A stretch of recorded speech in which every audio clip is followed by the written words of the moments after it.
Every Sunday, the Cole family gathers to watch their favorite drama. Tonight's season finale has them spellbound. Eleanor, you think you can walk away?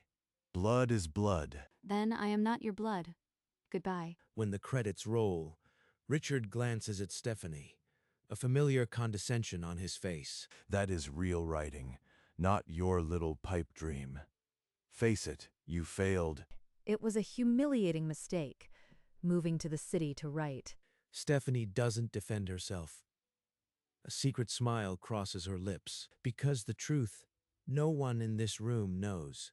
The drama they've worshipped for 3 seasons was written by her under the pen name M. Ellis.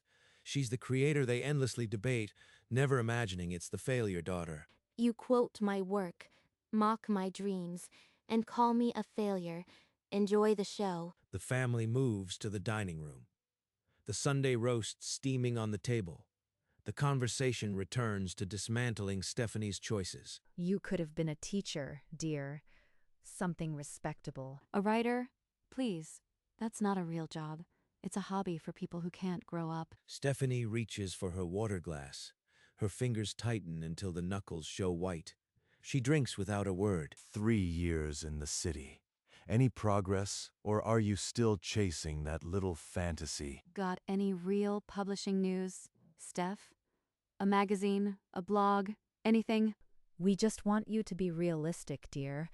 It's time to move on to something practical. At the corner of the table, 15-year-old Dylan watches his aunt. He doesn't join the teasing. He notices she never flinches. Why does she just sit there? That isn't calm. It's something else. Like she knows something. The family laughs, but for one heartbeat, Stephanie's jaw tightens, a hairline crack in her quiet armor. Late that night, in her downtown apartment, Stephanie sits at her desk. The glow of the laptop is her only company. The wall behind her is covered with index cards, character arcs, a framed Writers Guild award. The real biography her family never asks about. The scene I am writing now, a woman whose family calls her a failure. She's the one pulling the strings. Her phone buzzes. The showrunner's name flashes. She picks up. His voice is warm, teasing. M. Ellis is a genius. Shame nobody knows you are just Stephanie. You know the deal, Mark. Mystery sells. She hangs up, and the silence of the apartment feels different from the noise at dinner. They praise a ghost.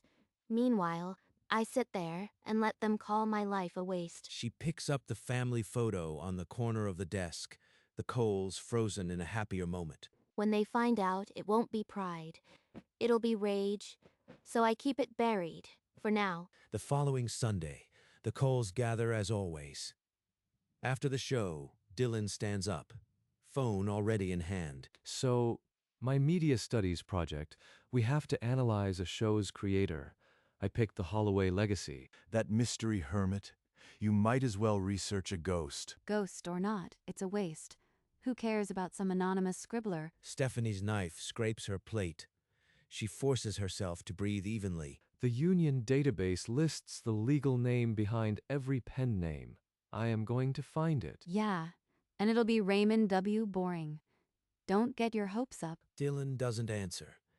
He's already on a search engine, thumbs moving fast. He could have my name by midnight. For the first time, Stephanie feels the ground shift under her double life. That night, in his bedroom, lined with show posters, Dylan opens his laptop and dives into the fan forums. All these theories about M. Show Ellis. The Union database will have the truth. He navigates to the Writers Guild member search.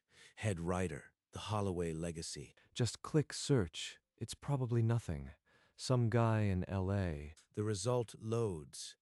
He scrolls past the pen name, the legal name, Stephanie Cole. That's my Aunt Stephanie. It can't be. There must be another Stephanie Cole. His hands shake. He searches her name, plus the show. Old interviews confirm it. She wrote every episode they've quoted, and they've torn her apart every Sunday. He stares at the family photo on his dresser, his aunt off to the side, smiling. She's been sitting there, letting them call her a failure for 3 years. Dylan barely slept. At school, he stared through the window, the secret clawing at his insides. The next family dinner, he sat across from her. The roast was hot, but his attention was freezing cold. Monsieur Ellis must be some lonely cat lady, writing all that drama from a dark apartment. Don't open your mouth. It's not yours to tell. Dylan bit his lip so hard he tasted copper. His knuckles whitened around his fork. Why is he staring? He looks like he's about to confess something terrible. Stephanie set her water glass down with a shaky hand, then steadied it. She's like stone. How can she take this?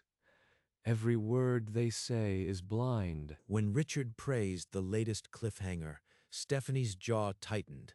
A flicker Dylan caught. Their eyes met for one endless second.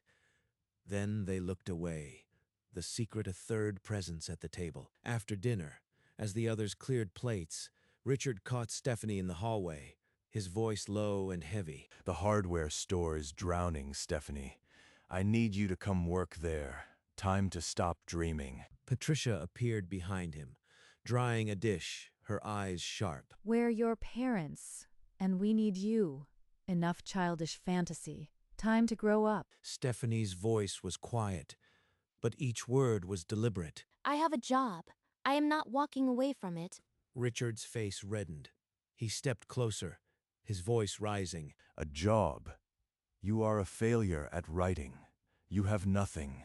You are living in a fantasy. From the end of the hall, Dylan stood frozen, having heard every word. She's protecting them from the truth.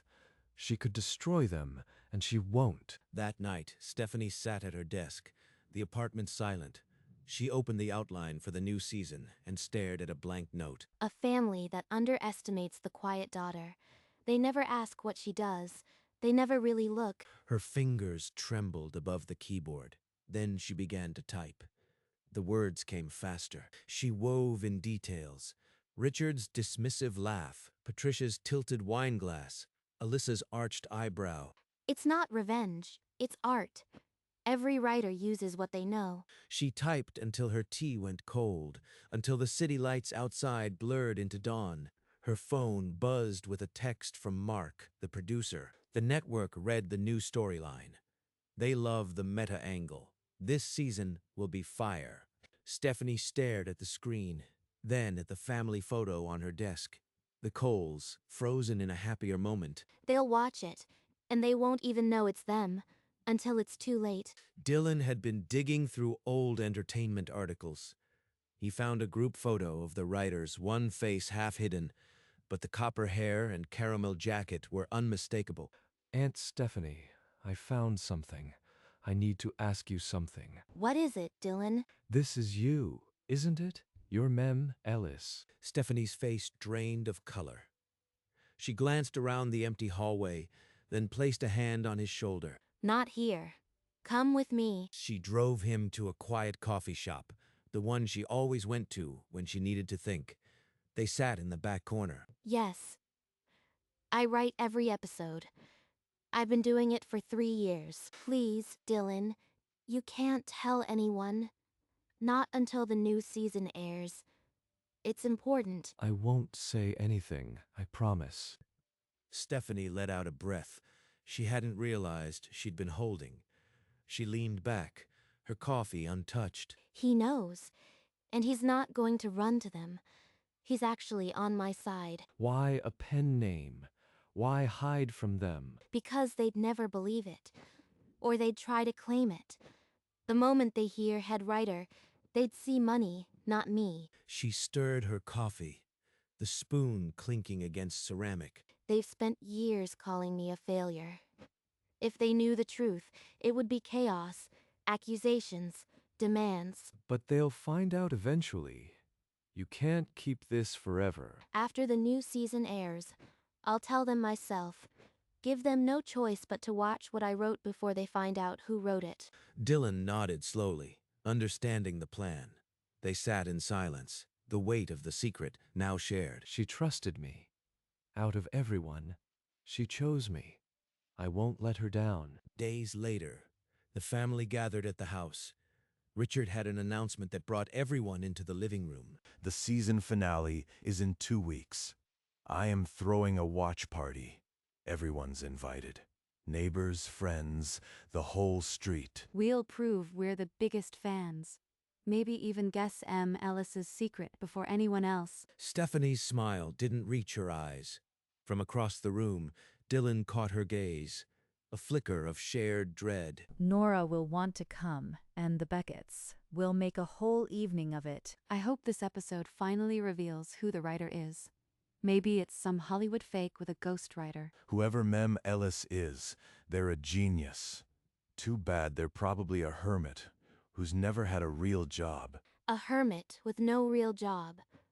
If only they knew I am the one writing their Sunday obsession. The family began a heated debate about the writer's identity, never looking at the quiet woman in their midst. The watch party was set. For Stephanie, it felt like a countdown to a bomb she had wired herself. In her apartment, Stephanie typed the final line of the season finale and sat back, her heart hammering. A scene where a daughter's family calls her dream a waste. It's the most honest page I've ever written. She attached the script to an email, stared at the send button, then clicked it. An hour later, Dylan knocked. She led him to the balcony, where the city lights were just flickering on. Is it done? The finale? Finished. It airs in 2 weeks. After that, they'll know everything. Are you sure? Once it's out, they'll watch it, and then you'll tell them. This will blow up. I've been invisible for 3 years. It's time they see me, even if they hate me for it. They stood in silence, the city humming below, both knowing the clock was ticking toward a reckoning no one else could see coming. The episode is locked. The party is set. There's no turning back now. The night of the finale, the Cole living room was packed. Neighbors, friends, all leaning forward as the episode began. On screen, a father sneered. "Your writing dream is a joke," the mother added. "Time to be realistic." That's exactly right. Dreamers need a reality check. Families have to be honest. That's what that scene shows. Across the room, Stephanie's fingers dug into her palm. Dylan caught her eye and slowly shook his head. The episode ended. The screen filled with created by M. Ellis. Not a single person in that room understood. Mim, Ellis must have some family trouble. You can't write that without living it. Stephanie's jaw tightened until she felt her teeth ache. She picked up her drink and let the glass hide her mouth. They're watching themselves, and they don't even see it. The room erupted into debate about the mysterious writer, blissfully unaware of the quiet woman in their midst. The credits faded, but the debate had just begun. The family gathered around the dinner table, plates abandoned, voices overlapping. That was the best writing I've seen in years. M. Ellis is a genius. Whoever M. Ellis is, they must have a terrible family. No one writes that much family drama without living it. The table laughed. Dylan glanced at Stephanie, whose plate had become suddenly fascinating. Well, at least our family isn't that dysfunctional. We've always been honest with each other. Stephanie's fork paused midair. Her knuckles shone white. Then she set it down with exaggerated care. Honest families make the best stories, don't they, Steph? Maybe you should take notes. One word, and they'd choke. But not yet. Not tonight. She picked up her water glass, pressed the cold rim to her lips, and said nothing. The laughter rolled on, but at the edge of the table, a storm was quietly gathering behind her eyes. As dessert was served, a clink of a spoon drew all eyes to the head of the table. Dylan was standing. I have something to show for my media studies project. It's about the show. He walked over with his tablet, fingers already swiping to a page that made his hands tremble. I found the head writer. Her legal name is in the union database. It's Aunt Stephanie. He turned the tablet toward the table. The screen glowed with official guild letterhead, the name unmistakable. Dylan, that's a joke, right? You are pranking us. Let me see that. Her face drained of color. The red wine glass nearly tipped as she set it down. The room held its breath. Stephanie, that can't be. Stephanie didn't move. She watched the room crack open. The first fractures of a truth, 3 years buried. Answer me. Is that your name on that screen? Stephanie nodded slowly. A single deliberate dip of her chin, a confirmation without a word. Stephanie, how could you? This can't be. This is a lie. You couldn't write a shopping list, let alone that show. I write the episodes you quote. I've written all of them. Tom blinked, his beer glass hovering mid-air, confusion etched on his face. It's true. The Union database lists her legal name. She's been the head writer for years. 3 years you've lied to our faces. We called you a failure, and you just sat there. The room splintered, plates rattled, a glass tipped over, and voices rose into a cacophony of betrayal. Stephanie remained motionless, watching the chaos she had held back for so long finally break. Selfish. You've been playing us for years, letting us look like fools. Why didn't you trust us? We're your family. I've been fooled? Me? You made me look like an idiot for 3 years. She's not selfish. She's a brilliant writer, and you never even asked what she does. Amid the chaos, Stephanie's voice cut through, soft but razor sharp. I want you all to know something. Next season introduces a new family, a family that underestimates a quiet daughter. I based it on someone I know well. The words landed like a stone in still water. The room froze. Richard's mouth opened, closed. Patricia's hand went to her throat. Alyssa stared, unblinking, not bitter, just honest. Stephanie had turned the key, and the lock clicked shut. The neighbors slipped out one by one, murmuring goodbyes that felt more like apologies. The front door clicked shut. Richard shoved his chair back, the scrape tearing through the room. He didn't look at anyone. He just left. Dad, please, Mom, can we just talk about this? Did you enjoy every minute of it? Watching us make fools of ourselves? I wrote what I know. Maybe now you'll respect what I do, even if you don't like it. I'll sue you for defamation. Using my life without permission. Tom shook his head slowly, set his beer on the table, and retreated to the garage without a word. Stephanie stood, gathered her bag, and walked toward the door, her footsteps steady, her back straight. Aunt Stephanie, wait. She paused at the threshold, looked back at the fractured faces, then stepped into the night without looking back. Weeks later, the new season premiered. The Coles gathered in the living room, but the ritual felt gutted. On screen, a father character sneered. Blood is blood. Richard's own words mirrored back. He flinched. Then a sister character waved and said, "Goodbye." Alyssa's signature line, Patricia's fork clattered. That one's based on me. I am the kid who believes in her. Richard said nothing. His knuckles went white around the remote, but he didn't change the channel. This is insane. She's using our own words against us. Stephanie watched from the edge of the love seat, her face a calm mask, her eyes missing nothing. The family that once picked apart every episode now saw themselves picked apart.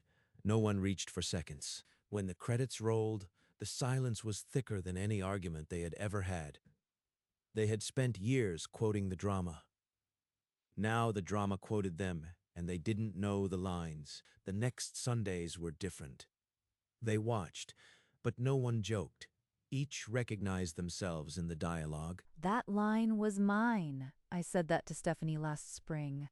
I can't stop watching. It's like a train wreck. Richard stared at the screen, his jaw working silently. He hadn't mocked the writer in weeks. They're starting to see it. You did this. They're seeing themselves. That's all I wanted. After each episode, the silence was heavier than any applause. The name M. Ellis hung in the room. I still think she's got nerve, but I can't deny the writing is sharp. Late that night, Stephanie read Dylan's text. They're still watching, every Sunday. She locked the phone and looked out at the skyline. The story was out of her hands now. Sunday after Sunday, they returned. The ritual continued, but the weapons were gone.